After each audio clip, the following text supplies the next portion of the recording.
So the windstorm is starting to hit, and it's another thing to think about when you're doing your haunt, to anchor things down well.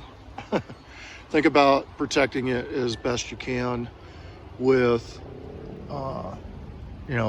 inside of the cover of trees, or, in front of the house, or whatever direction the wind usually comes from for you.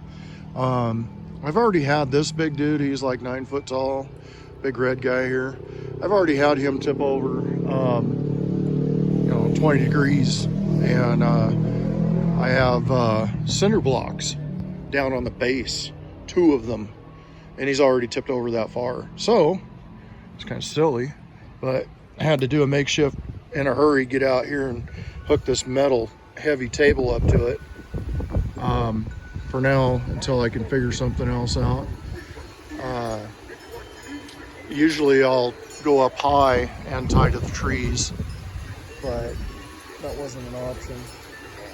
I just heard something trip over. I gotta go figure out what the hell that was. Heck, that was. All right, thanks for watching. Crowhaven out.